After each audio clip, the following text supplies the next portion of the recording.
Hello, welcome back to the Saw movies. This time it's the fourth entry, done in 2007, aptly named Saw 4. If I recall correctly, this time around in my country doesn't have, a subtitle, thankfully. But that begs the question. John Kramer is dead, and to give it credit, the franchise would not pull supernatural weird shit on saying that, he can be resurrected or he was a clone or something. So for the time being, and at least until the time we'll be recording this, the death has stuck. So that poses the limitation. How can you make more movies out of that? Do you plan to go with a legacy kind of thing, or do you want to, talk about periods of time when John Kramer was still alive in the past? The answer is yes to both, basically. We'll mix and match a couple of things, starting with this one, which will be essentially a turning point that resolve a couple of other plot elements that have been left hanging and introduce a few new ones that will stick through the next couple of movies. But anyway, not beating too much around the bush, start before the custom Lionsgate logo with gears in 3, 2, 1, click. Just to mention for the more details, Darlene Bousman is once again the director, with a screenplay done by Patrick Melton and Marcus Dunstan, and with refinement of the story by a guy called Thomas Fenton. Still the same editor, Kevin Grötter, still the same composer, Charlie Clauser, with a budget of 10 million and a recouping of 139.4. I think this was Bousman's last film in the series up until Spiral. Yeah, I think so. I forgot who actually succeeds him in the directing role, but we will see. That's not there yet. Twisted Pictures presents. Oh no, the title is falling. So yeah, we start with, of course, because this is basically a giant ego kind of series.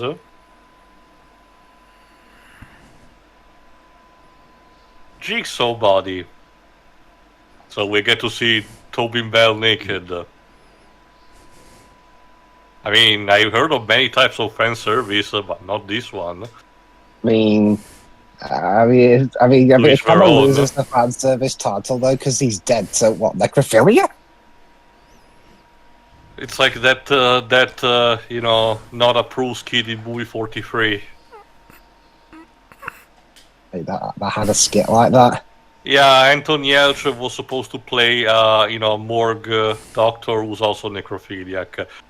I can't imagine why they did not include that one. And he is reached off if accosted by the AI superior, because again, they need to perform proper autopsy. He forgot Jigsaw, technically before he died, he had the nurse giving him that brain surgery.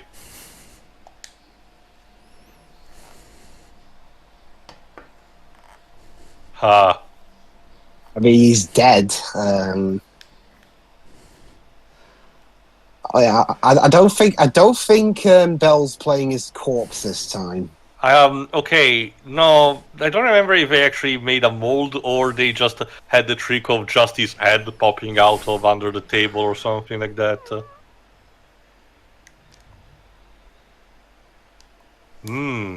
Cherry jam. So yeah, basically Lee Whannell decided he's not going to write any more Saw movies. So instead, they got some new writers. The story was written by Patrick Melton, Marcus Dunstan, and Thomas Fenton, and Melton and Dunstan wrote the screenplay. Yeah, I'd say that for the time being, this is fine. I argue that Saw 6 and especially 3D are the ones that reach the lowest point in the original series. Which is funny because they wrote, Melton and Dunstan wrote 4, 5, and 6 in 3D. Mm-hmm. Well, there was a level of consistency at the very least.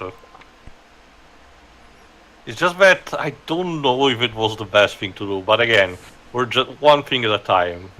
Jigsaw brain. Piranha 3 double D. Oof. Yeah, props to the special effect team.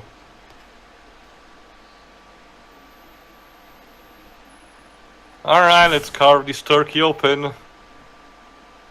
You cut him open and there's a tape inside. There's a tape player inside him. I want to play a game. This isn't actually the hospital you're in. Okay, well, not exaggerate like this with you're onto something. Oh god, really? Well, if you forgot, Jigsaw was doing something at the end, towards the end Yeah, of the he previous poured movie. wax over a tape player. Mm-hmm. Oh wait, I'm still alive. No. Snip, snip. Yep. Yeah, we one of can the confirm. Jigsaw has a heart. One of the first things, actually, yeah, one of the first things that autopsies have to do is actually to check the stomach to examine the content because they can give a lot of clues. Oh boy. Oh boy, we can see the soup he had before he died. I hope you were not eating while watching this movie. I've got snacks, but I haven't started eating yet. I'm actually, when it comes to movies, I'm actually very good about the whole throwing up thing. Like I can eat whatever while watching the most gruesome thing happen. I'm actually not sensitive about that stuff at all. So I saw X. I was eating while watching that, and I was fine. Anyway, here's Detective Hoffman, played by Kostas Mandylor. We have seen him as a big cameo in the previous movie, but it was really just a passing cameo. But from now on, he will play a more substantial role, in the police force. Mm-hmm. Like for me, it's one of those things where it's just like the fourth wall is everything when it comes to me. Like if I were, for example, in an hospital room like this, for example, and I saw an actual bloody mess and shit like that, now that would be really uncomfortable for me. But when I'm watching a Mortal Kombat movie, it's fine because the fourth wall is there to protect me, basically. Oh.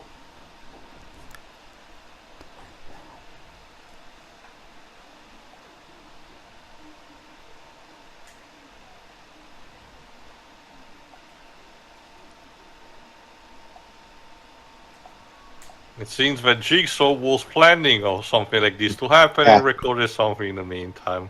You think it's over just because I'm there? Is that what the executives... Oh my god, we actually had to say it. Alright. Was that a line an executive said? They put that in the movie? Probably. Alright, initial trap. 2 people trained in a cemetery. So we've got Discount the Big Show. Yeah, it kind of looks like him. Yes, his eye stitched. Like in the Mudokons in Abe's Exodus.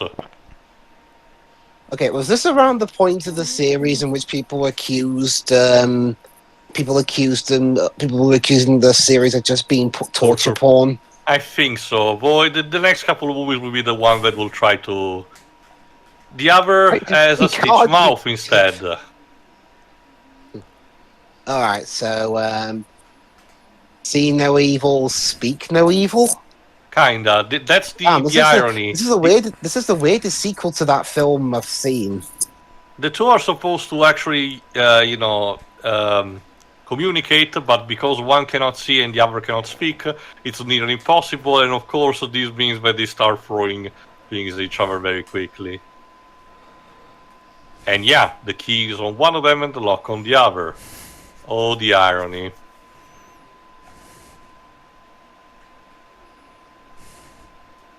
I wonder if we're back to traps where you can escape from it. Well, we'll have to see. In the meantime, this activates the contraption, the excessive pulling, which means both of them will start being pulled. So what happens if one of them gets pulled in entirely? Yeah, you don't want to know. I'll probably be finding out in a minute. Let me see if they mentioned who these 2 people are. Man with no eyes and man with no mouth. Trevor and Art.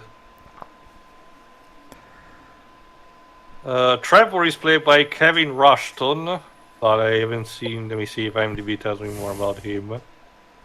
Oh, the bald guy, okay. It was in a lot of B movies.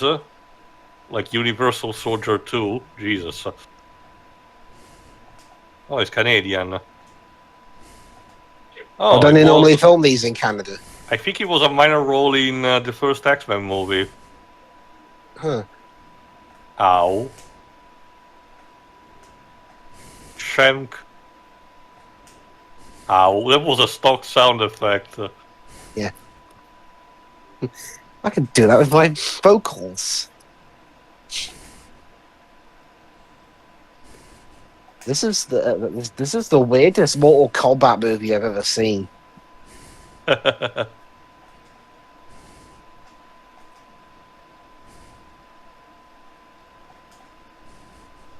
Art is played by Justin Lua. We're referring to Rui Ferreira. Rui Ferreira? Let's see, that's supposed to be him. This will be important later. Yeah, so Eve.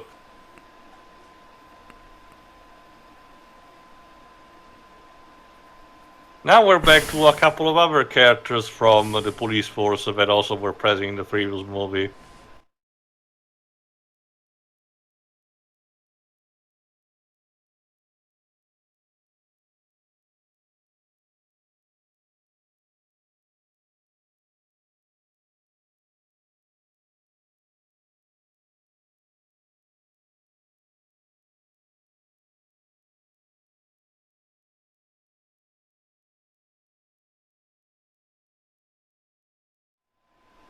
Yeah, better to check before moving in. Yeah, just be careful, because, you can open the door and it blows you up. Last time the SWAT team was not really that lucky, so too. So, yeah. We even have a drone. Cute.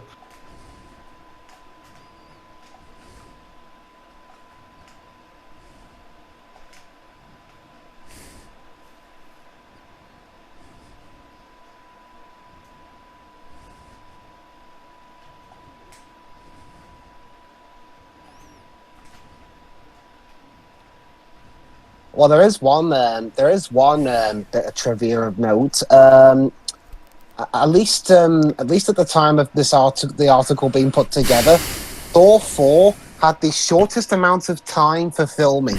It only had 17 days.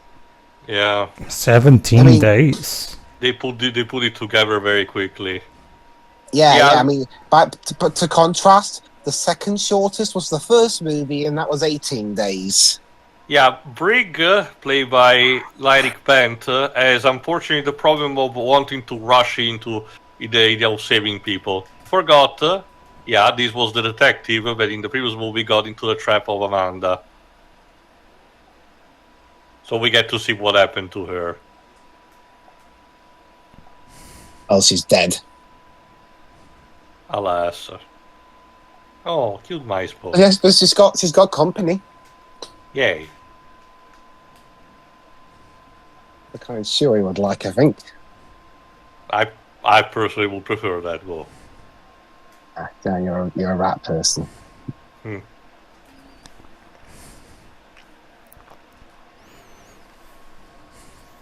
Why? Dignity, I guess. Well, he said please.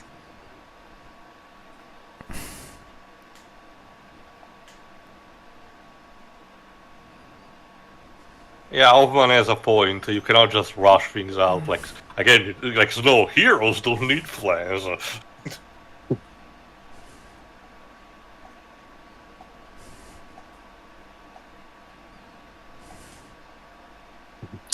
Oh, that's a very simple answer. Mm-hmm.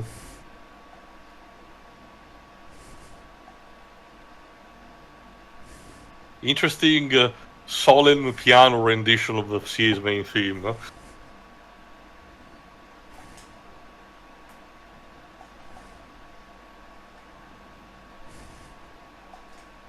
Still professionally, Rig.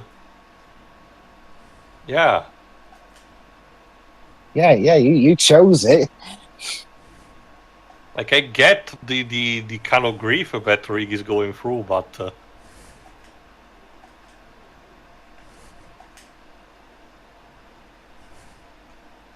yeah, now we're also going to introduce I forgot if one or two. Yeah, oh, there you go. A couple of agents from the FBI who, because, logically, Jigsaw stuff is escalating so much that, of course, the government has to step in a bit more. It's the Specifically, government. Scott Patterson as Agent Strom. Yes, Libs? Yeah, because that's what this series needed. The government. To be fair, I get the thought process. Strom will stick around for a bit as well. Let me see. Scott Patterson, what has he From what I done? understand, 4, 5, and 4, 5, 6, and 3D, I guess, are basically postscript films. Kinda. As in, the main events have ended, but this is the aftermath. Not just that, they essentially start a sort of a new story arc, which gets concluded roughly in 3D. Oh, apparently Scott Patterson, get these waves, he was in an episode of the 90s Alien Nation series. I've heard of it, but... Sci-fi series done by the Fox Network, which means it's a Disney series now. Of course, I mean, there was that film as well that they made. Also a comic book crossover with Planet of the Apes, for some reason.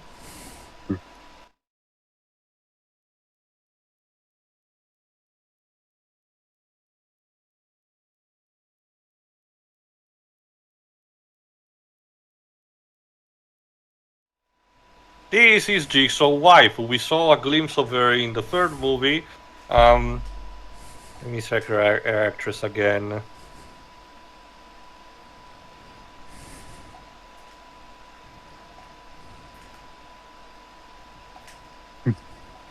Betsy Russell. There you go.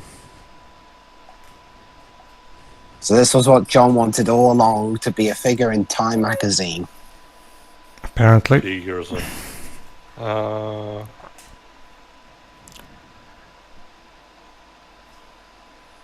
Betsy Russell has done that much. More recently, she was in a 2022 movie called Bully High. Okay. Also, she was in the Chain Letter movie, which is awful. If I remember correctly, if I remember correctly, the reason she was cast as Jigsaw wife because apparently she was engaged with one of the producers. So yeah, that kind of classic scripting.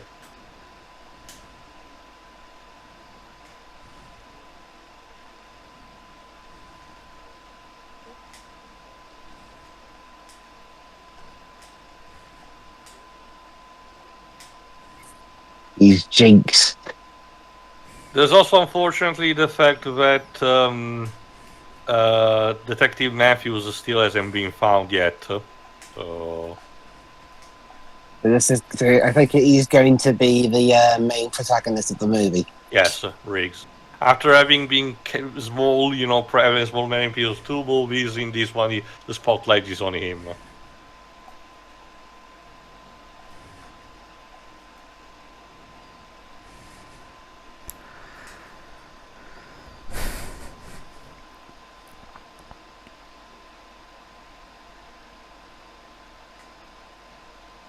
Yeah, Rig, again, the kind of characterization that Rig has is the fact that he's so loyal to his work line, but at the same time, he's so devoted in trying to save people that he cannot even abide by the rules of his job. It's almost comical in the way that he's written, that kind of lawful stupid, which really, it's more a contradicted. Sure, noble to an extent, but he really tethers on a thin line, and it's very basically just so that the Jigsaw is a current convenient excuse to, put him in a game.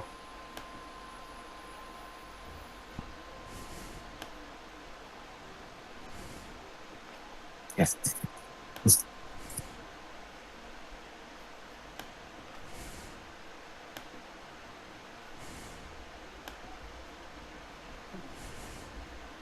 Let me check the other FBI agent. Lindsay Perez, played by Athena Karkanis. She Greek? Let me check. No, Canadian. Must have been descent. This was actually one of her first role. Oh god, she was in a Care Bears movie 2 years before this. Oh, that's already 2 years before. You were in a kid-friendly movie, and now you're in the exact opposite. It's like Patch's voice actor, William Wonderboy. She has been mostly doing more TV stuff than movies, still doing to this day. Oh, wait, she's in Gen 5 of My Little Pony, apparently. There's a character called Opaline. She also voiced a couple of characters in a couple of video games, but nothing too substantial.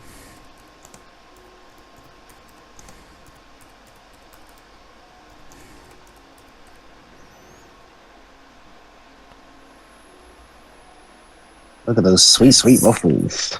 Mm-hmm.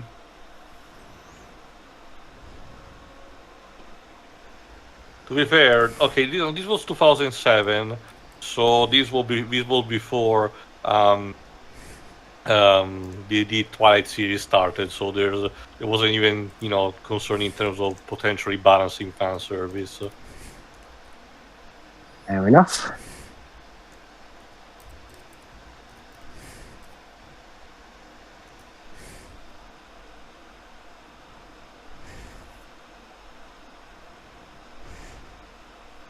Sorry, guys. Saw 4's budget has been reduced to like $50, so we have to film the whole movie in this little tent.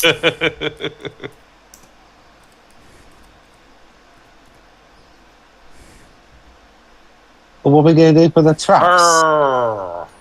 I don't know. Use your fingers and pretend they're being cut off with them. Again, interesting transitions.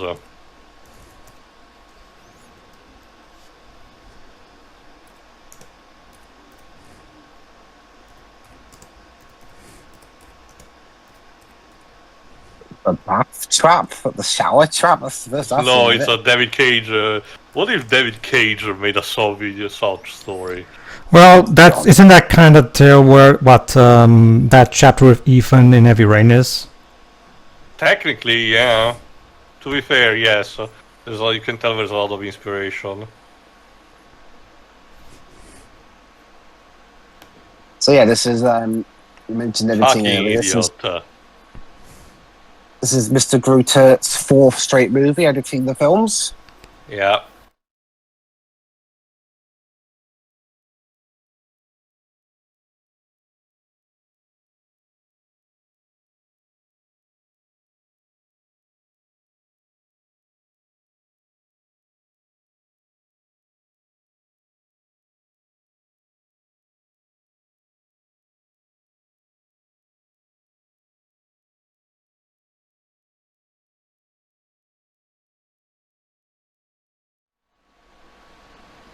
So yeah, that's Jigsaw test for this guy. Yeah, Detective Matthews is still alive with a bit of a beard, but also Hoffman is being kidnapped too.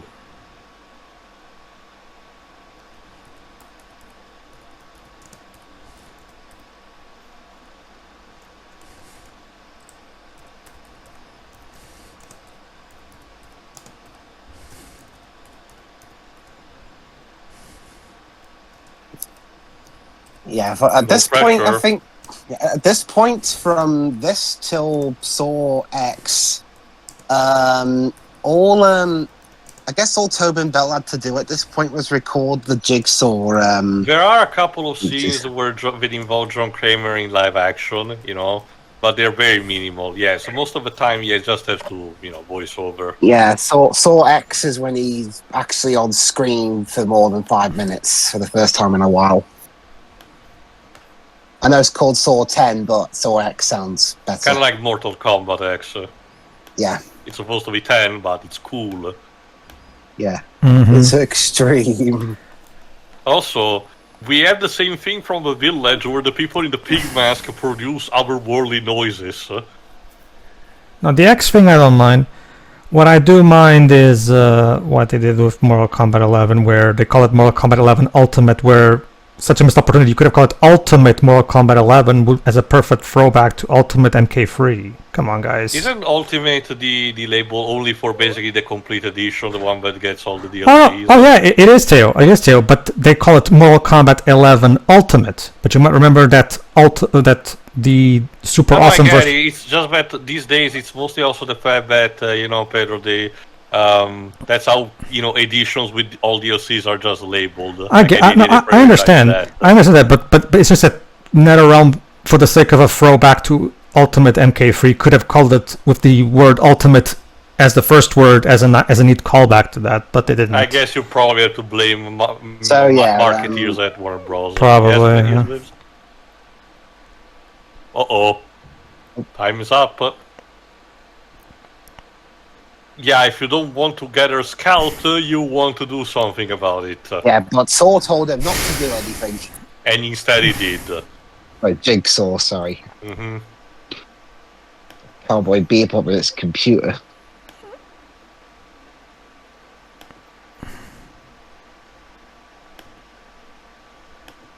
Is there anything you can cut it with it? You can eat it.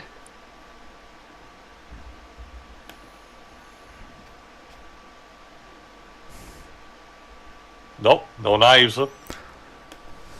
Time is wasting. Time is wasting.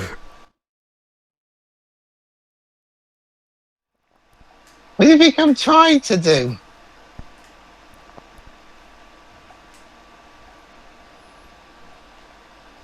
Oh yeah, just apparently shooting at the machine works.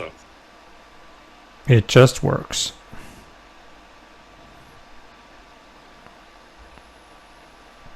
Or maybe not. Well, he tried the whole just shoot it approach.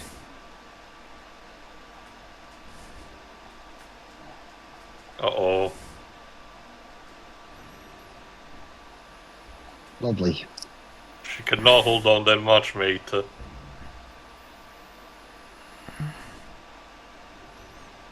Six.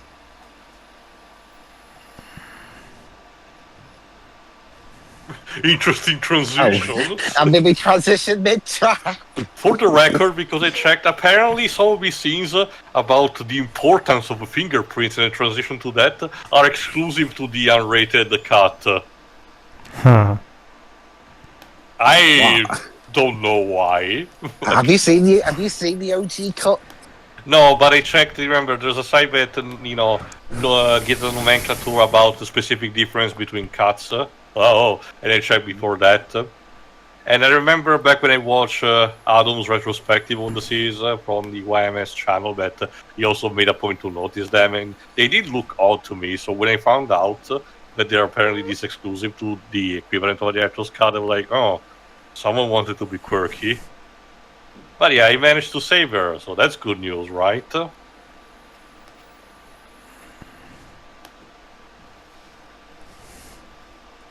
What's your headache? I mean, she almost got scalped.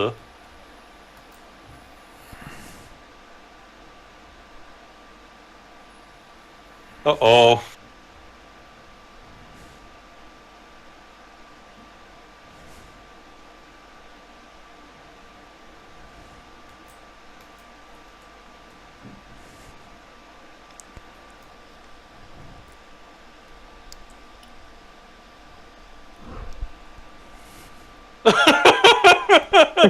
I crashed. I I care so much about this prince.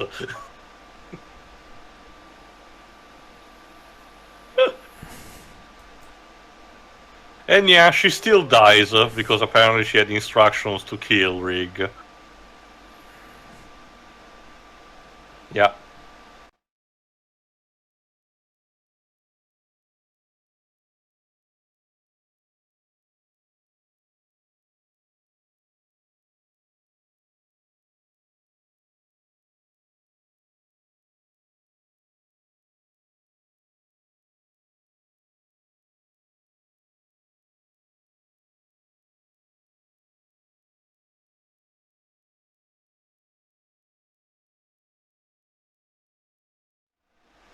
One saves a life, one takes away. apartment. Sorry, a hotel room key. It's a motel.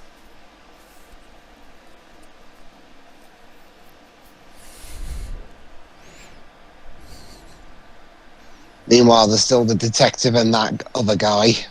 Both technically are detective.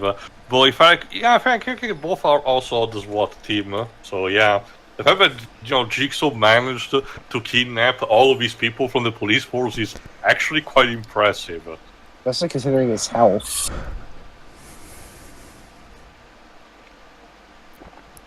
And yeah, Matthews is also has a sustaining for the leg because Amanda broke it. Well, he did broke his foot in order to escape the trap, but Amanda, gave extra damage to it. So yeah. Well, how much time actually has passed for Matthews to grow that beard? Yeah, in case you forgot. Ow.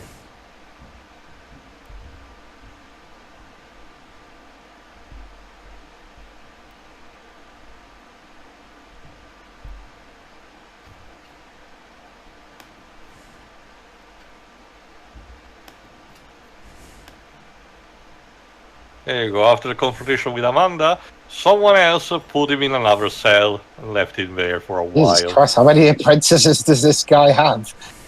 I don't know. Again, that's one of the modus operandi of the sequels. The twist being that someone else was working with Jigsaw all the time.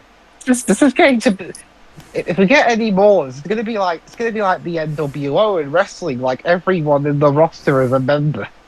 Because you're wondering, both Spiral and Jigsaw, the movies, do not really follow up on this and instead do something else. So there is that. Yeah, I mean, I know Saw X is set in between 2 and 3. Well, technically 1 and 2. 1 and 2, yeah. And as a result, it references some stuff from this.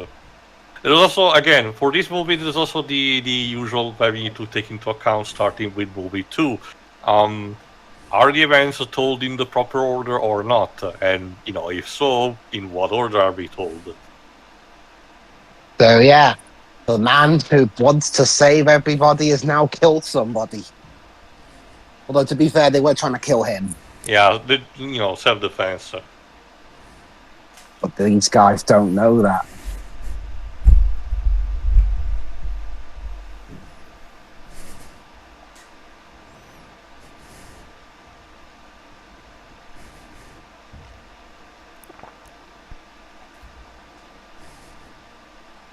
See what I see. Also, okay, this film also had another editor as well as Mr. Groter.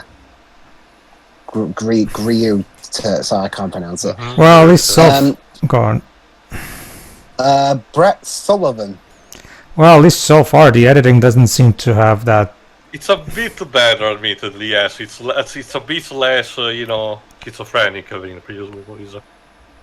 Which is funny because I've seen Saw X. That was a movie Groter both edited and directed, and yet there's barely any of the series trademark seizure-inducing editing at all in that. I get the idea that they wanted to try to appease a wider demographic potentially. Anyway, since they found photos about Jigsaw's ass, it's time to bring her back to the interrogation room. Turn off the what? They're gonna suffocate him? The air conditioner. Common tactic if you watch any propaganda show, in attempt to try to psychologically, press onto people. Whenever they actually are guilty or not, of course. Hello, we're the police. Tell us where you think the killer is, or we'll suffocate you in this room. But you're in the room with me. Shit. And they all die.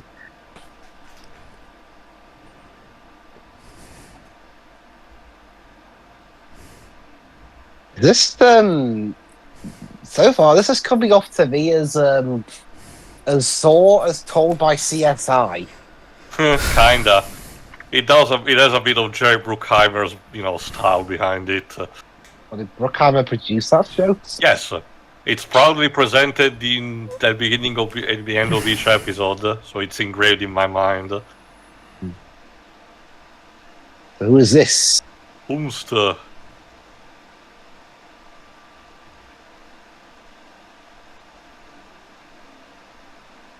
I guess it's the other Jigsaw accomplice. Redundancy?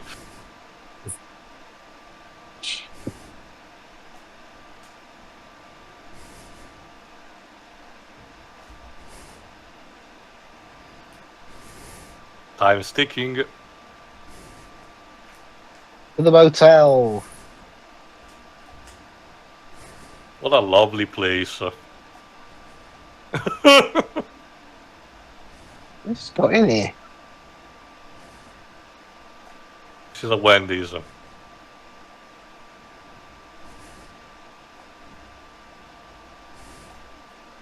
261.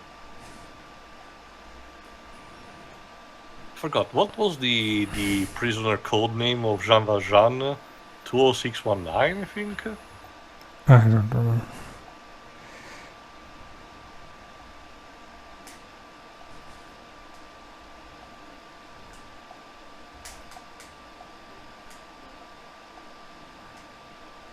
Boy, a TV. I wonder what's on. Well, first in the box. What's in the box? A photo of his wife, of course. Oh, of course. She He needed you. you. Yeah, you should have gone with, again, the whole thing about his obsession. And... In the box, a pig mask. For once the victim shall have to become a pigman. Oh, I thought that was going to be his wife's severed head in there. No. So, what's up with Jigsaw?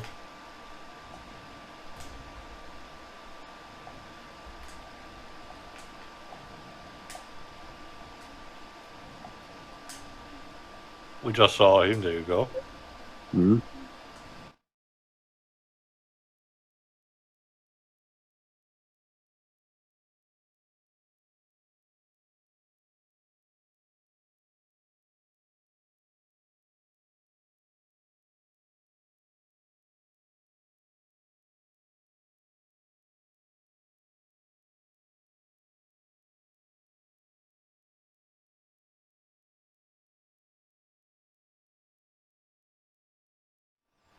Oh.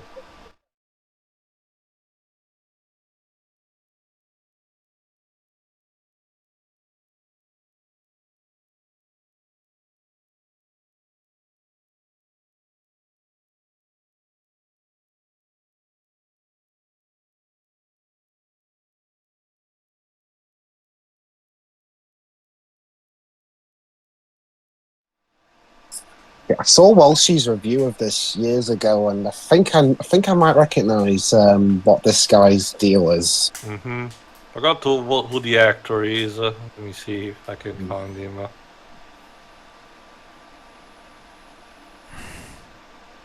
Ivan. There you go.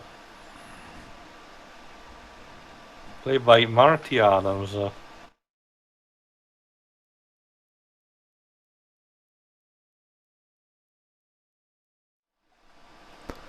Oh, apparently he's a Canadian comedian.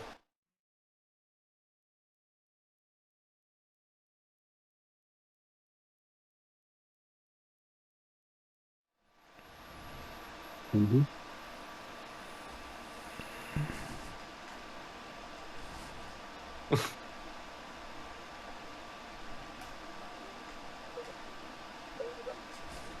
Problem is not really great at the interrogation.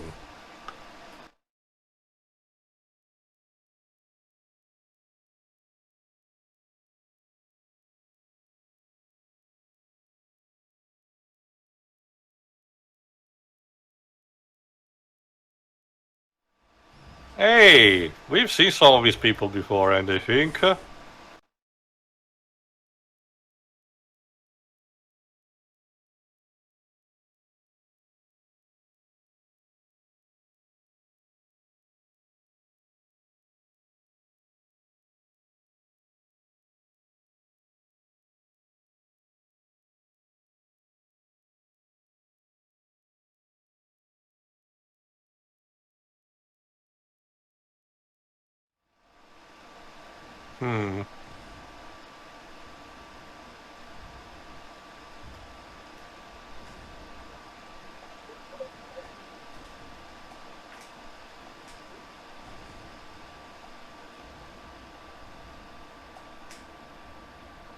Okay.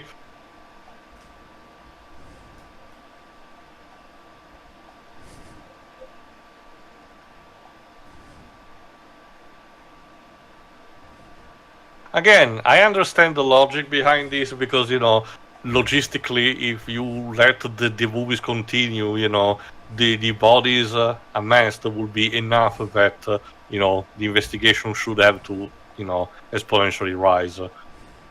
Instead of, just being always just, a small kind of thing from the local police.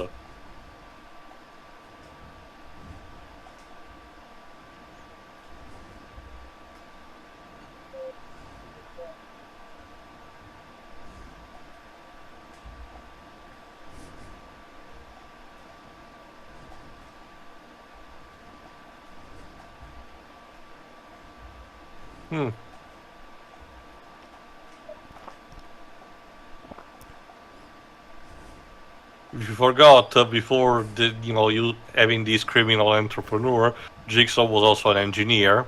So a workshop like this is kind of natural habitat.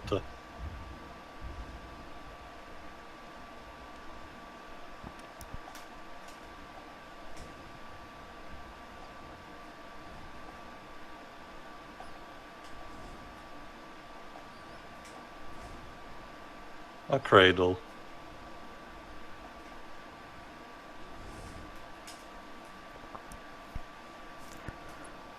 The Cradle to the grave.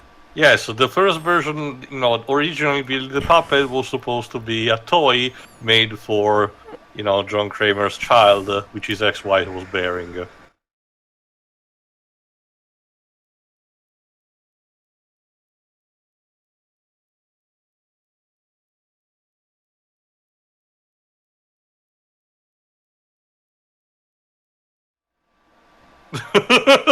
Ah. Okay, now we're back on track.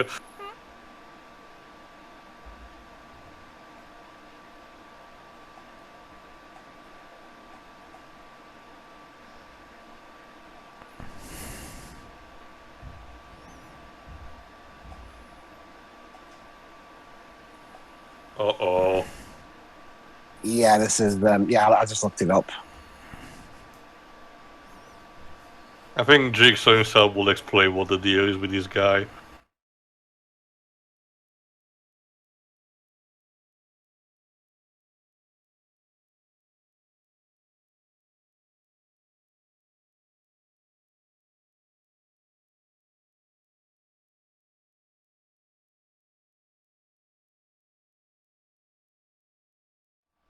Yeah, time's still ticking for them. Ow.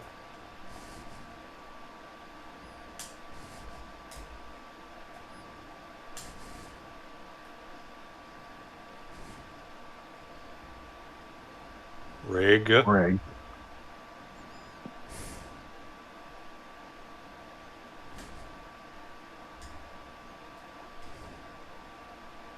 How to save a life.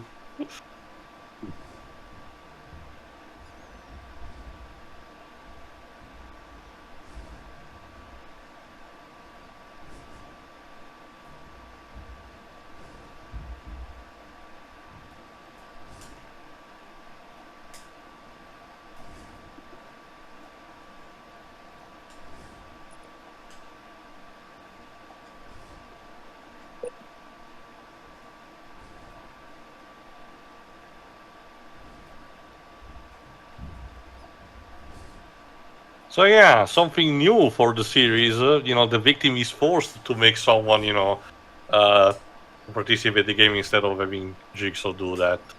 And oh boy. Yeah, this guy used the excuse of a motel to trap people, particularly women, and be a serial rapist to them. So not exactly the best specimen of mankind.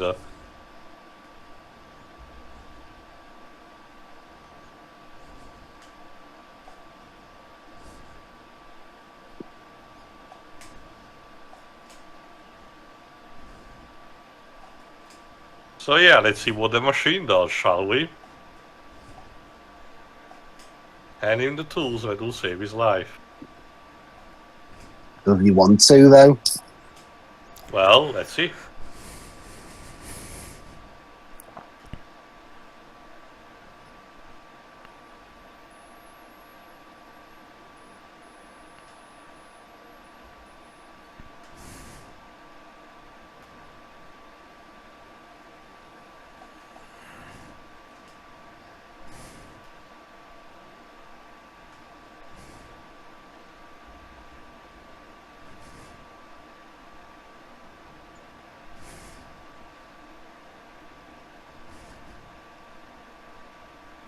Essentially, yeah, if he doesn't use the device to literally stab his eyes, the machine will rip his limbs apart.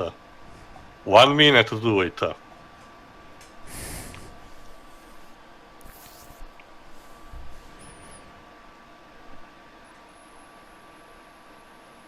Ow.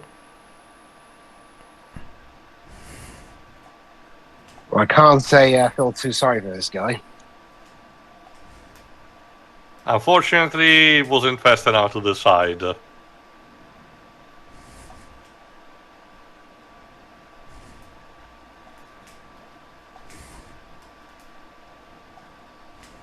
Count the teacher and save a life. Go back where it all began. I love how he's not exactly torn up about it. Well, again, the entire game serves to actually test Riggs' morality compass. Remember, we have established that he's severely adherent to the law, to the point of being, illogical decisions. So Jigsaw game is entirely to showcase him that the world is not as black and white as he thinks it might be.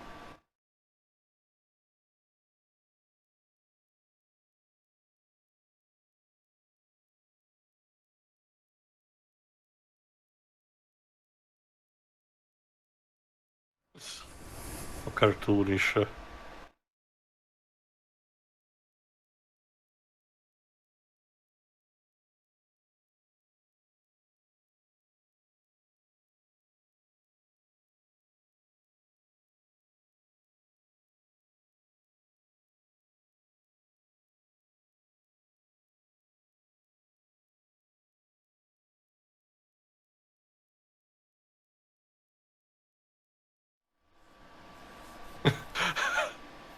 Strom is still there.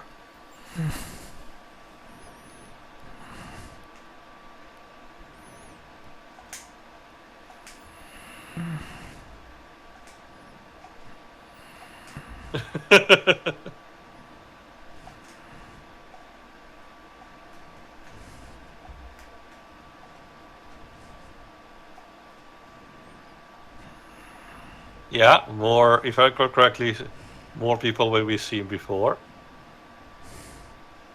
Again, it's all try to connect things out and say that Jigsaw took vengeance on literally everyone involved.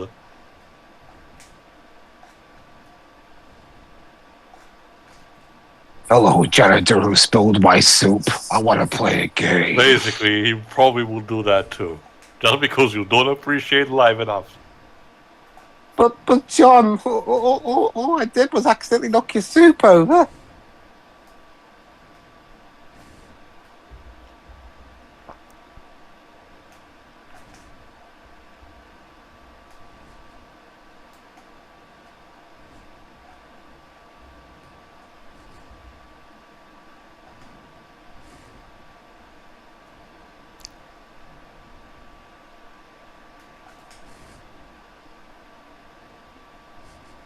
Shit.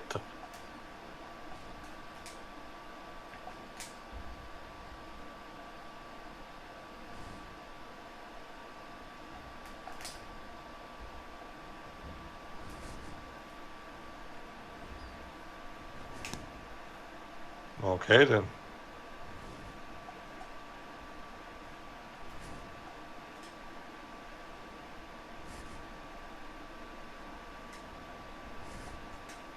And unfortunately, because of that, yeah.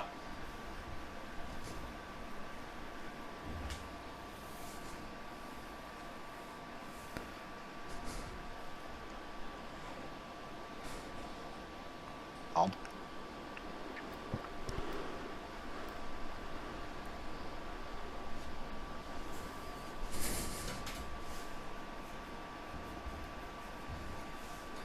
Yeah, this is basically another major retcon that tries to imply that this is also the reason why Jigsaw started his whole affair. It wasn't because of the fatal accident, that almost took his own life, in which he believed, people had the capability of saving themselves. No, it was apparently because, someone was a drug addict and a dick towards his wife, which caused their miscarriage.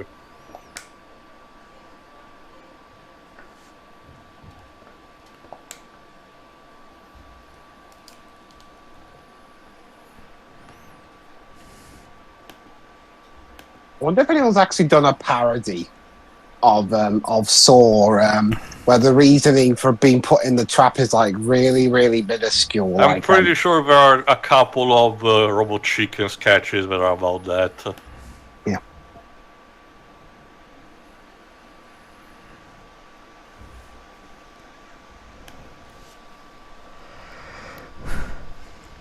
I love it how we have this almost triumphant, version of the main theme to say that, this Jigsaw's life has been changed forever. Interesting transition.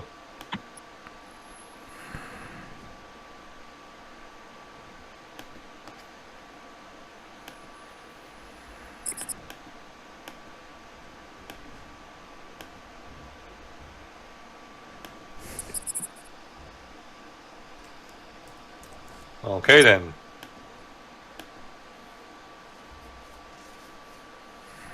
And yeah, that's what we wear.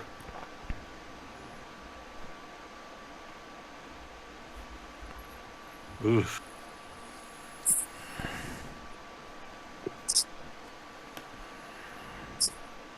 That's a good question.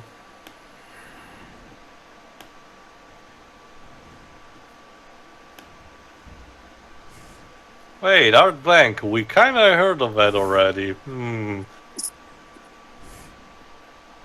A lawyer named Art Blank. I'm It's sure like there's an a Ace message Attorney in there. character. Nice to meet you. I'm a shit artist. My name's Art Blank.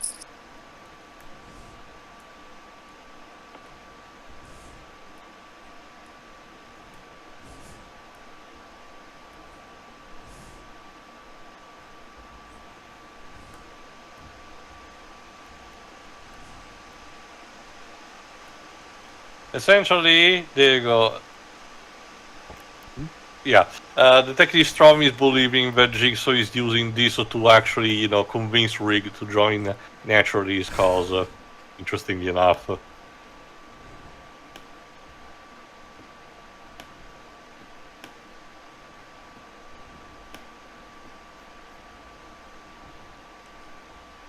You're in danger, step back.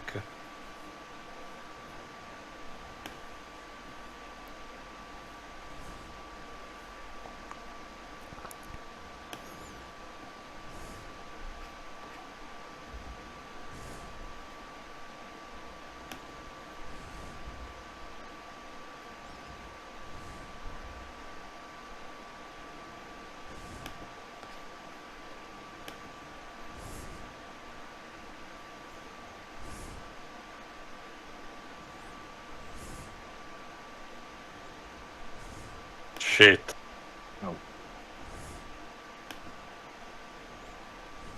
Yeah, that's not how you're supposed to go, sorry.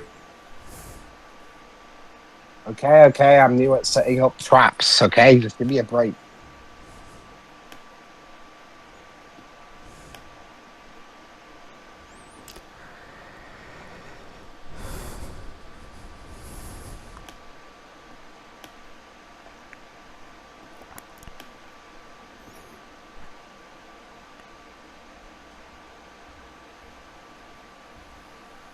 There you go, it's the guy from the initial trap. The one that survived.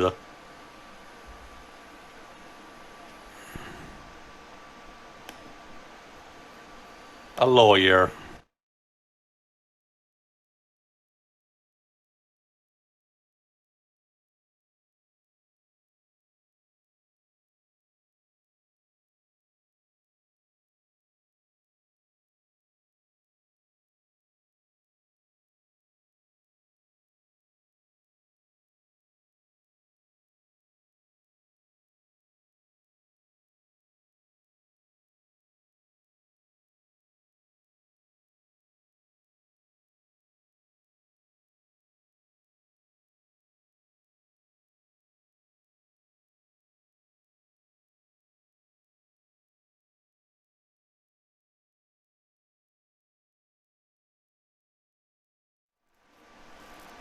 At least Hoffman was on his side.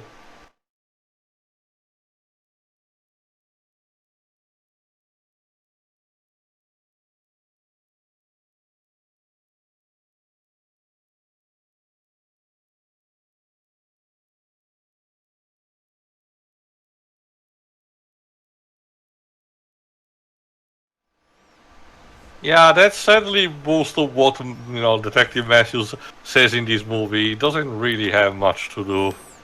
Basically, hang there and yell "fuck you." Yeah, basically.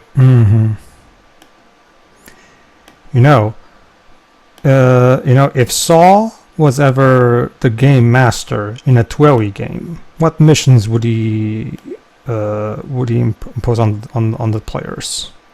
Well, again, by the time we're recording this, we haven't done much in terms of the game Warden's view, but if I remember correctly, as the game progresses, do the daily missions have bonus objectives of sorts?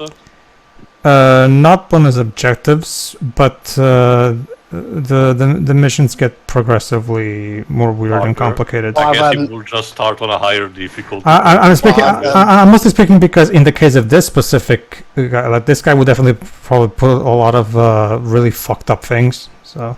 I've got one. Go on. Hello, Neku. I want to play a game. You have closed yourself off from the world and failed to let everyone in. And those headphones that you're wearing right now are symbolism of that. Mm-hmm. Well, now you must learn to open your mind and your ears. The headphones that you wear so often are now glued to your ears. And I don't mean the regular glue either. You must force them off of your ears without tearing them off. That checks out. That's actually a good impression, those. Also, there you go. In this next trap, the victims are the abuser asshole that Rick was trying to, to get through, and his wife. Hello, wife.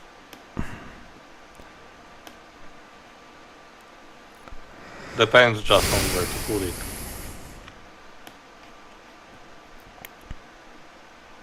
Yeah, serial abuser.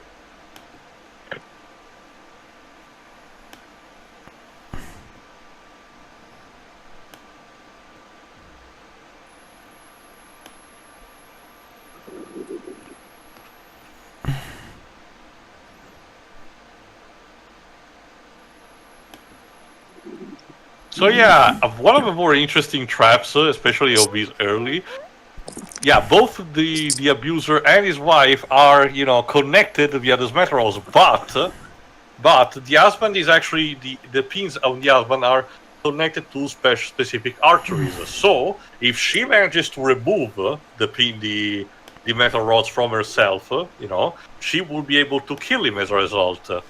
It's Jigsaw's twisted way to say, take control of your life and abandon your shitbag of an husband.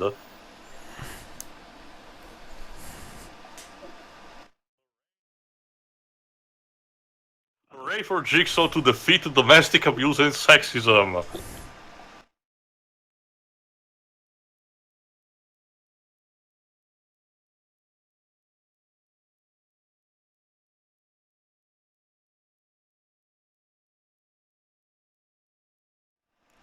I mean, I heard of excuses for a divorce, but this is ridiculous. And Rick just stands there like, what the fuck is happening?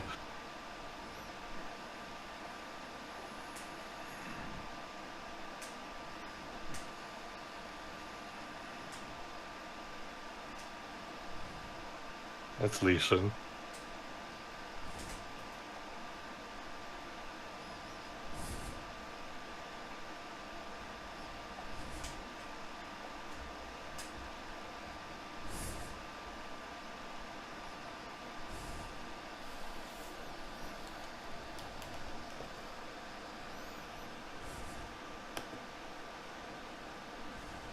Yeah, if the husband had survived, this thing would be pretty awkward.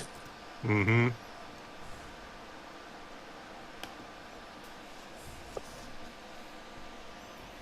Alright then.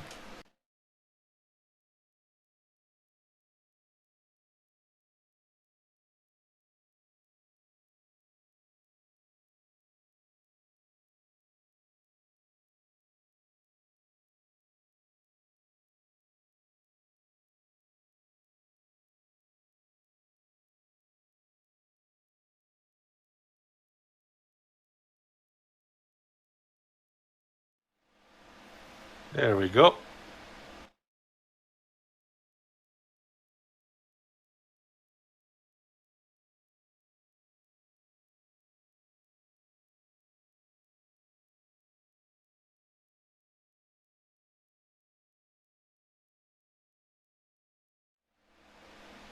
Go home and be a family man.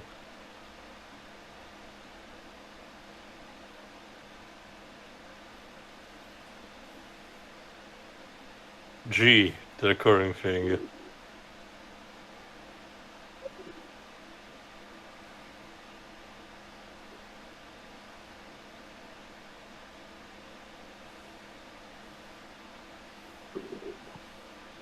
Well, at least Riggs learns something. Instead of rushing thing to save her at all cost. Hey, wake up! The movie's not that boring. Time is still ticking.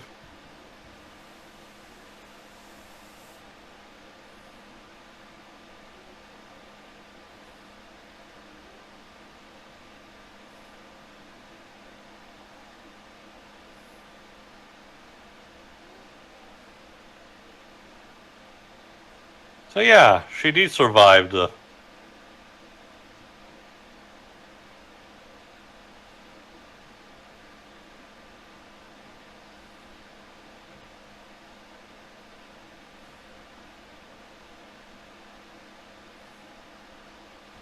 at least one person survived.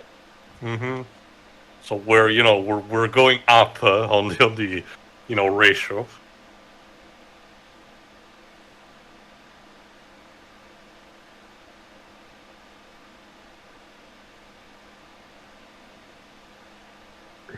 Yeah, he showed them his art. Like his Shit. name, blank. Oh. And yeah, for some reason, because of his faulty trap, one of the scientific team gets killed like that. What the fuck was that? Well, that was their fault for messing with it. No, I get it, injuries and everything, but it feels like just a random kill for no real reason. So what's plot twist? That was actually one of Jigsaw's lessons. Hello. The moral of the story is don't fucking touch things you don't know. I guess.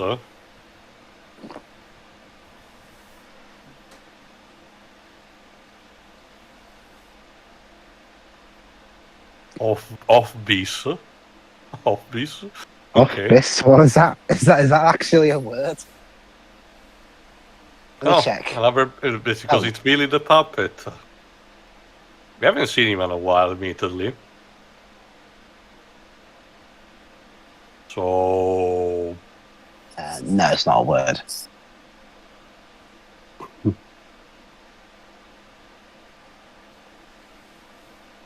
also, who lit the candles?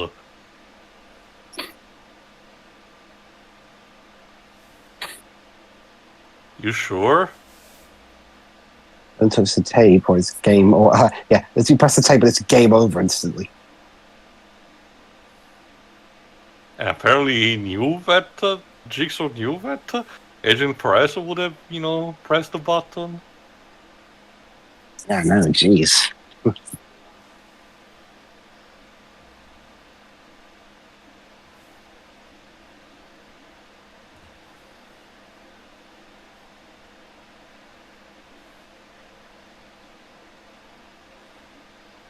Shit.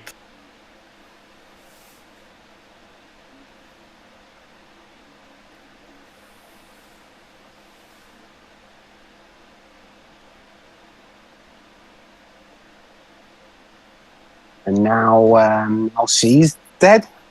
If I remember correctly, I forgot actually, but I think she is dead, or at the very least out of commission. But essentially, Strom is on the case on his own.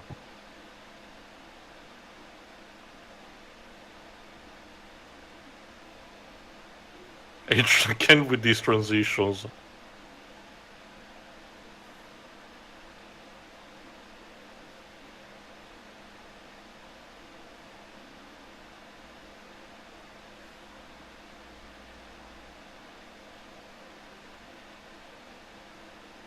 Just die in peace.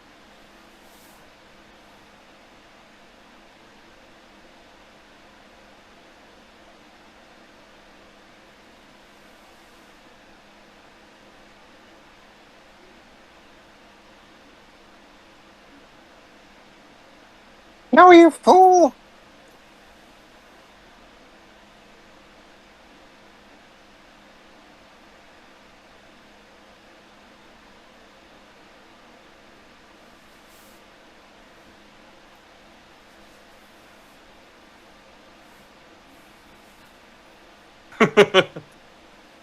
It isn't.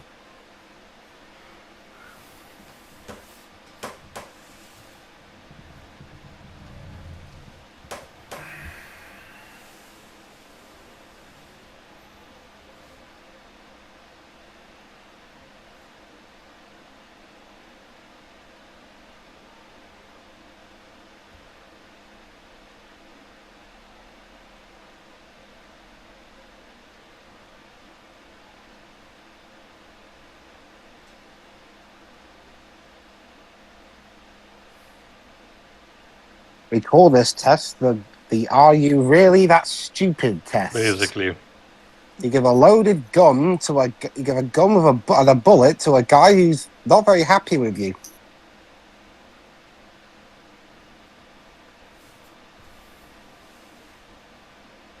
I guess Kramer really didn't like stupid people either.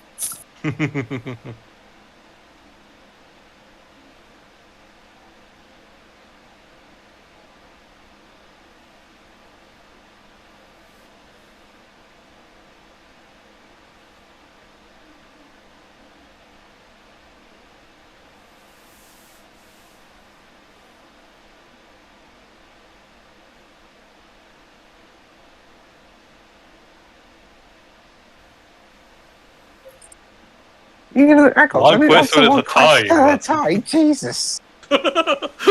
Multiple as that slamming. This really is an Ace Attorney adaptation.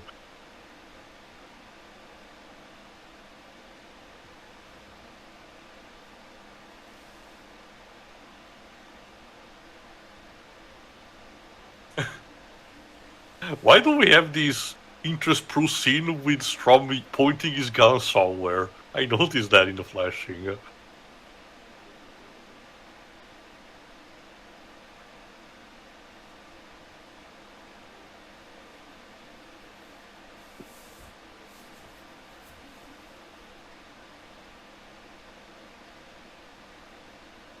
So yeah, Art was also the lawyer for the divorce.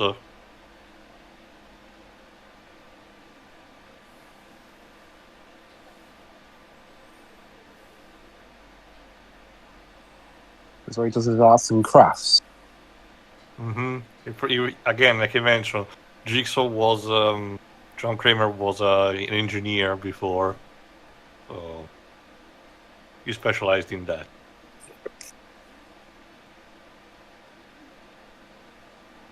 And yeah, Art also served as an intermediary to have all these fucking buildings that John Kramer possessed, to, as a sort of an explanation of why Jigsaw is able to have so many places to put his victim in.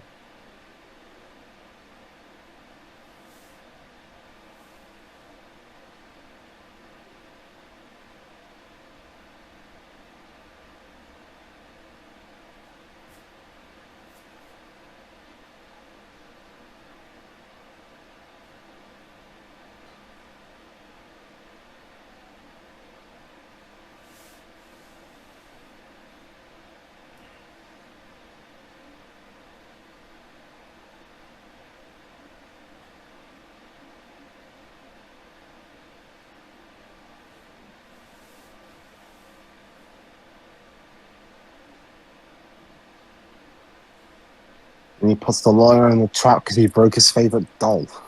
Huh.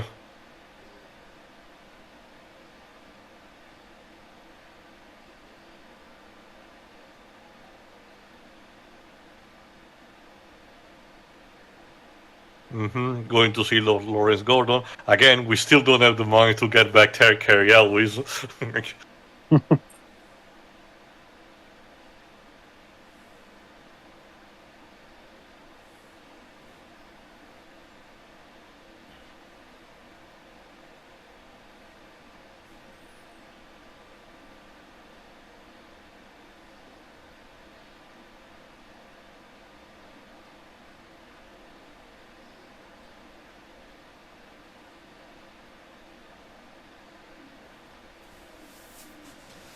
And he started stalking Cecil, the guy who caused the miscarriage.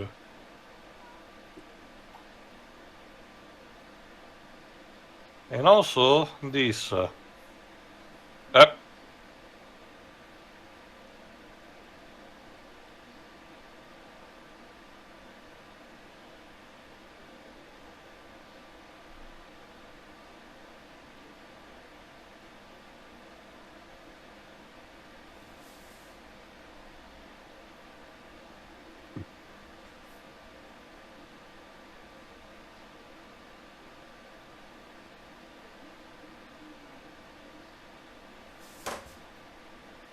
Yeah, they're perfecting also his voice. I love it. This is basically just a sort of a montage, origin story montage for Jigsaw. Yeah, shit, I might stop that take. I gotta do it again. And yeah, it's also the Year of a Pig, a fucking subtle movie. Now I'm imagining him messing up his lines. Hello. I want to get a plate. Oh, shit. And what if I accidentally made it into one of the tapes? Flubs. And apparently this is where Jigsaw got the idea of a pig mask too.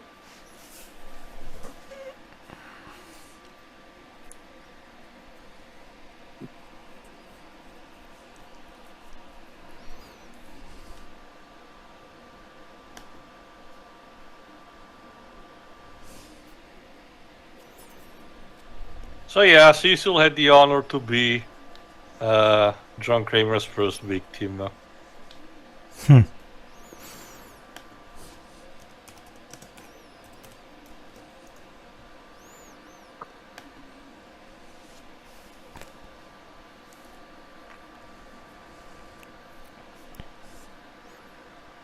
Yeah, and Jigsaw's eye for an eye approach, or in this case, hand for a hand. Kinda. Rather than wanting to chop his hand, this trap is very rudimentary. It involves slitting your wrist.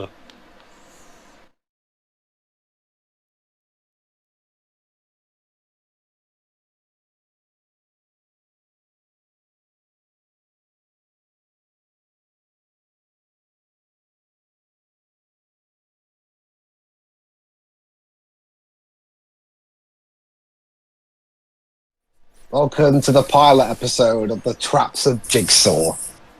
I mean, at least he admits it. I kind of reminded instead of one of the early episodes of Breaking Bad, where Walter White actually has someone trapped in his basement, doesn't know what to do with him, which appears to be more clumsy, and he feels like a deconstruction of this because instead Jigsaw is perfectly in control of the situation.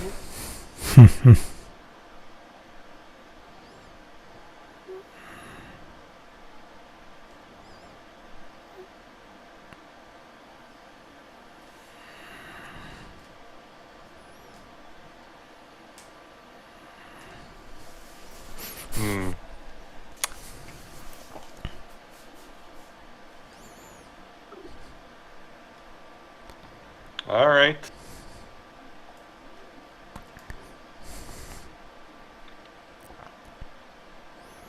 Nice.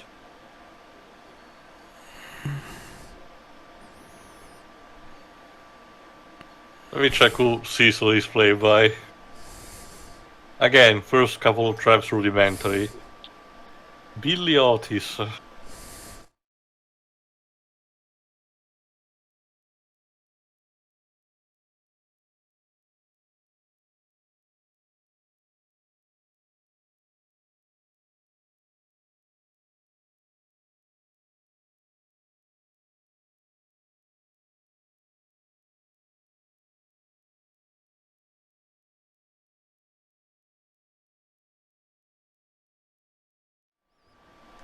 But the more he screams instead, the more he will bleed.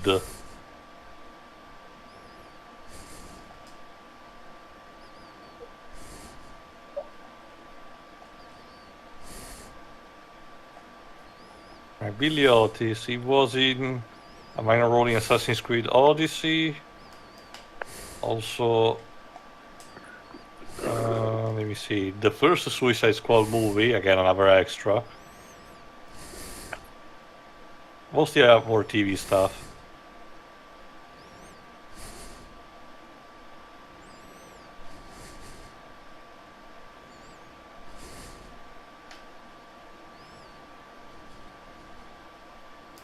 Come on, you can do it. Charming.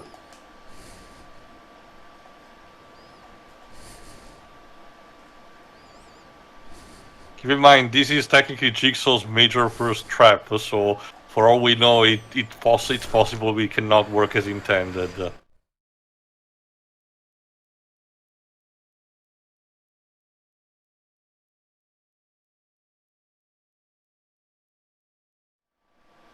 There you go. You made it. Barely made it. Just made it. Yeah, give me a hug, man.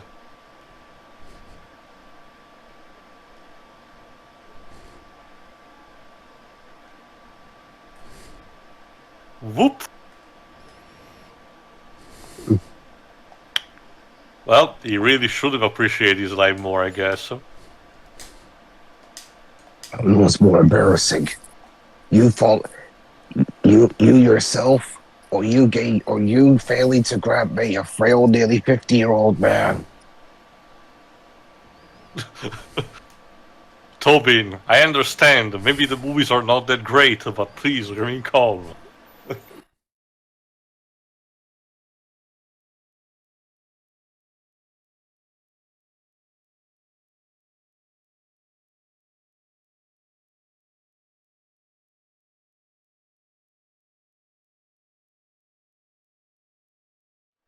So what's actually instead under the cover, the tarp? A glass box. This will play more of a part in the next movie, so this is more of a tease.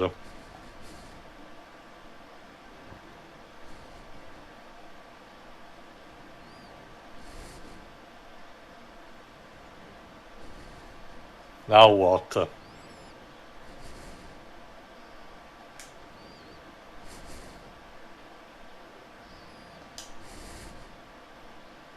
So yeah. Hold on.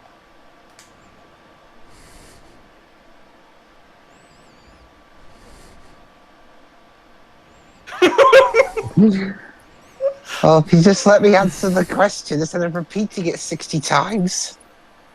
So yeah, it turns out, the Strom managed to figure it out relatively, at the very last second from something that he couldn't figure out on his own, while Riggs instead figured it out normally.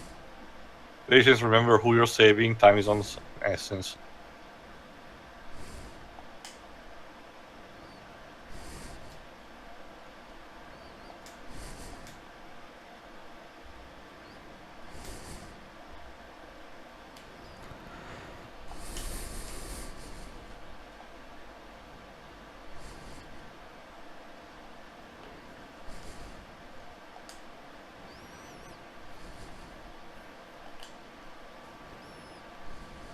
So yeah, we need to watch out still.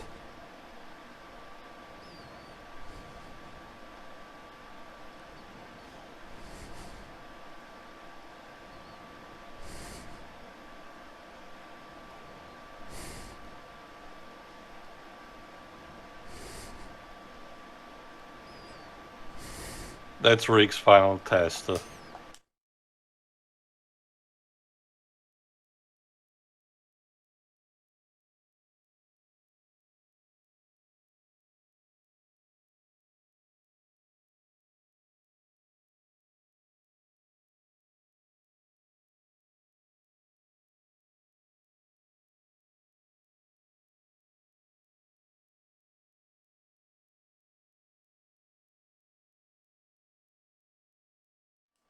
Oh, that's a box that's already open. Whoa.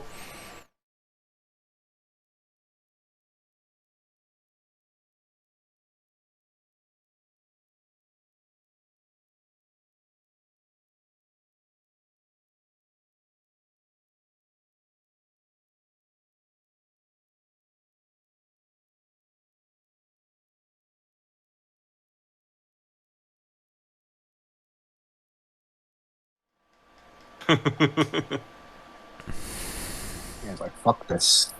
So yeah, unfortunately, he's promised to go in alone for this.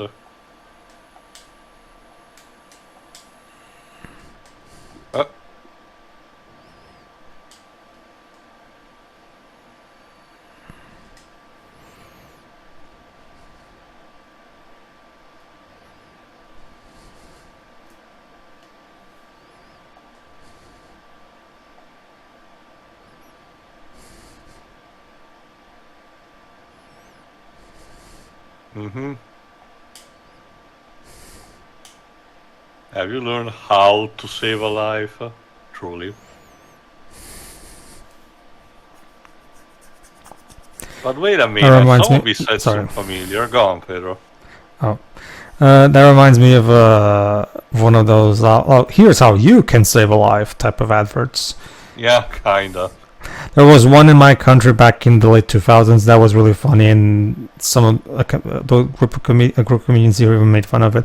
Basically, it was one where they would show people snapping their fingers, right? And every time you snap a finger, a person dies. Something like that. Yeah. Something like that, right? And there was a comedy skit that someone had parodied it by saying, "Every time you do this, somebody dies. You can help this situation. Stop snapping your fingers."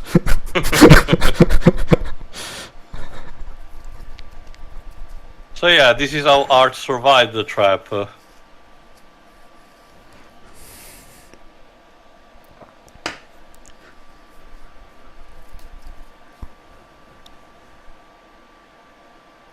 And yeah, Strom instead found himself. Turns out that these events were happening in parallel to the one of Saw IV, where the villain of Warriors of Virtue was just reaching his final destination.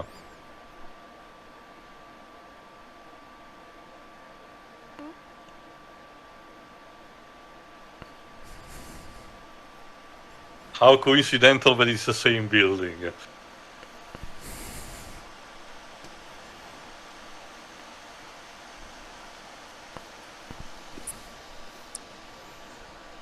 Your mom.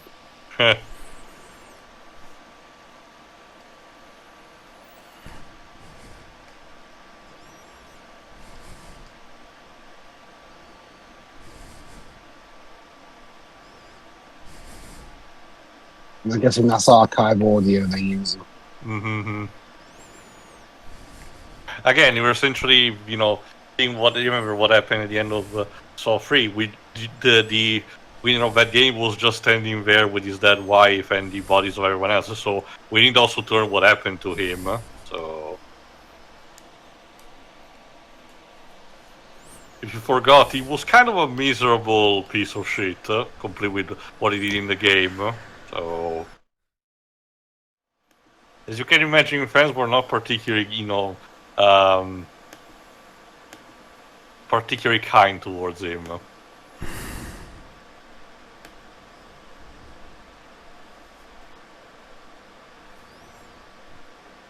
All that Riggs have to do is to just wait.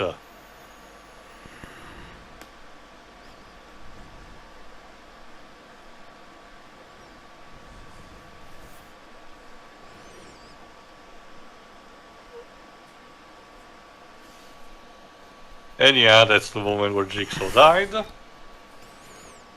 Oh.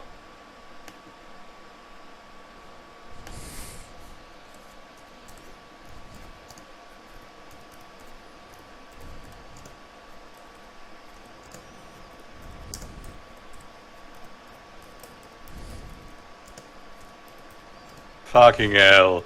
And Riggs fails spectacularly. Which means, yeah, Detective Matthews, after everything he passed through Saw 2 and 3, just dies like this.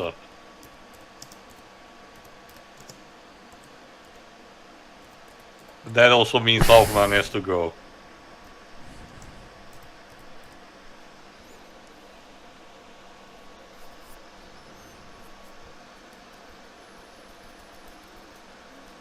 It was underwhelming. After all the items gets his head crushed.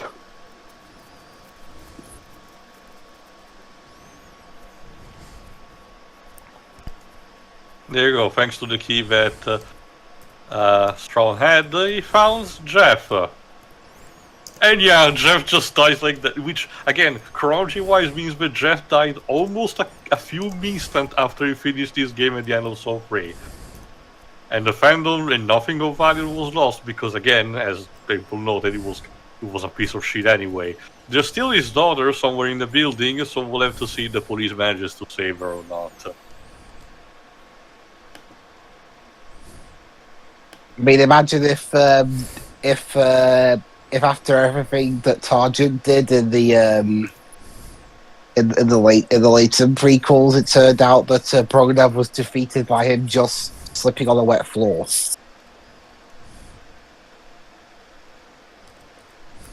That also goes Art.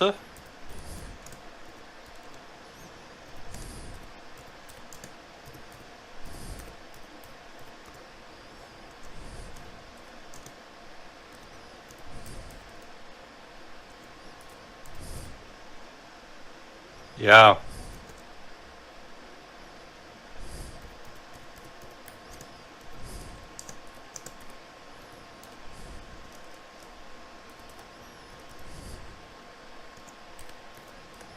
I guess I know the answer now to that question.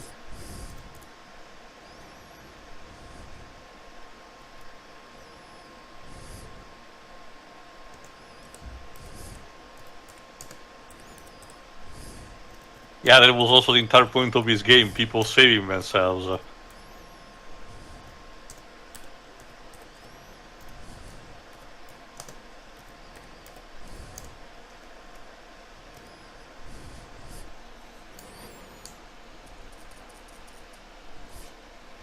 But here's the biggest twist.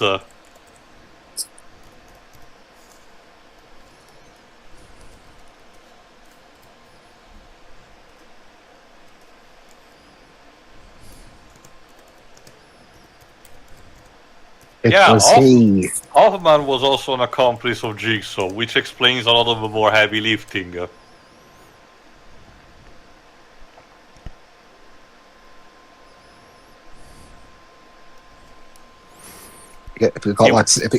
He also put the envelope for Amanda in the previous movie, I guess. Okay. He was the one that kidnapped the nurse. And also, Rig.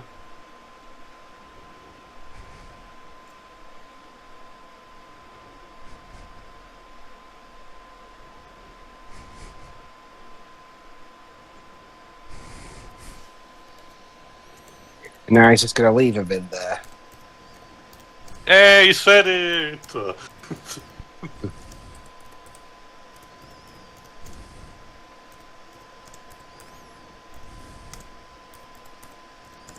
And now to tie things together.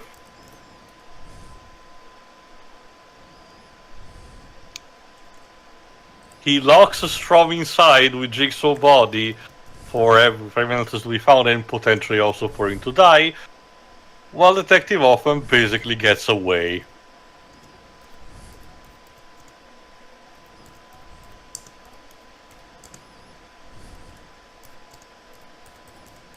And that sequence when we saw at the beginning with Jigsaw's autopsy was basically the now present. It was, starting in medias res. Joe will have a heart attack for this.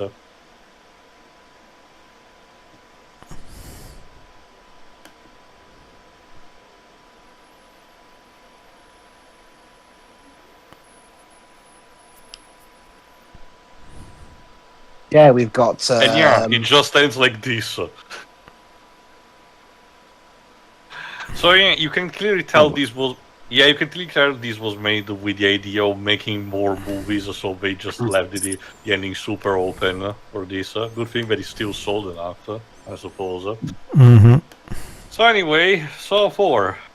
Pedro, your final thoughts? Well, it seems like it's about on par, from what I can tell. And like I said, I do at the very least appreciate that the editing in this one is better, so there's that. Mm-hmm.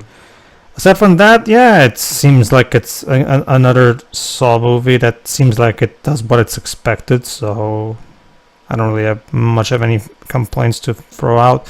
It seems like it gets the job done for what it wants to do. But yeah, it does set for future movies, which I mean, I guess by this point this was a proven franchise, so I guess they could afford to do Yeah. something like this. So sure, I guess we'll see where this goes then. Lives. To me, honestly, this feels like a Saw movie going through the motions. It's like, oh, we have like the bare minimum of a plot for you to justify the traps, to just the real reason that you're here. Mm-hmm. And the traps are they're fine. I mean, they're gruesome enough. But again, honestly, this is the most bang average film in the series. It's like, okay, you're here for the traps, so we're just gonna tie it up in this, really minimalistic plot. Yeah, I know, a Saw film be minimalistic, I know, but not much of one going on, just so we can set up more of these movies. Mm-hmm. And they managed to get 3 more in a row out of this before the series took a hiatus. Mm-hmm. Keep in mind that Saw 3D was the coup de grace, but the cracks were starting already to show with 6. Not necessarily in terms of quality, but through what was happening around it in the panorama. But more on that when we get eventually to that. But yeah, I mean, it's fine, but honestly, it's just kind of bang average, and it really only exists so they can have an excuse to have more movies after this. And now the main villain of the series is Detective Hoffman, yeah. some bumbling detective played by an Australian with an American accent. Yeah, I think his actor Costas Mandylor doesn't really have. He's not here that much, before and after this in terms of big movies. If I recall correctly. Yes. Wait, he was in the Fist of the North Star 1995 live action movie? What the fuck? Okay then, didn't knew that. Anyway, you're done, Dibs? Yeah. Alright then. I still enjoy this. Mostly on par with Saw 3 to me. Again, it serves to clean the board a bit more and to set up the new pieces on it. The biggest problem with this is that Detective Matthews, at the end of the day, is completely wasted because this poor fucker, yes, he failed the test in order to save his son, in the second movie. But after that, he got locked in the room of the first movie. He barely tried to escape, but was, intercepted by Amanda. His foot was broken. He was kept in a cell for months, and then he got mercilessly killed like this. In terms of character development, it's kind of a waste. When you get down to it, especially because fans were wondering what was going to happen to him. So yeah, a bit disappointing on that front. It really feels to me like the writers had no idea what to do with him, so they just decided to clean him out of the equation. Same goes for Jeff, but for him, I had to agree with what was majority of the fans. He really was a piece of shit anyway, so his absence is not really felt, if I had to be honest. I like the idea of Hoffman being the new villain, mostly because he kind of comes a bit out of nowhere and, set up this new figure, an accomplice behind the police for Jigsaw. The FBI agent Strong is an interesting figure, but we will see actually what happened to him in the next movie. So, for the purpose of his movie, it's a bit more comical, especially towards the interrogation with the Jigsaw's wife. So there's that. Ex-wife. Speaking of which, the piling up on the backstory of Jigsaw is also reaching a bit of comical heights. With the idea that there was an extra reason why he became who he is. I like the idea of the puppet being attached to Jigsaw's lost son. There's a symbolism of that. But aside from that, it felt a bit unnecessary overall. The surviving the incident as a backstory was combined with cancer. Really felt it was just enough, but whatever. I noticed too that the editing takes a bit of a step back, but I do wonder if it's for the intervention of the second editor, because in the next one, Kevin Gröter is still the main editor. If I recall correctly, we're back to to business as usual. But that's a story for another time. So tune in eventually. for Saw 5. See ya. See ya. Yeah.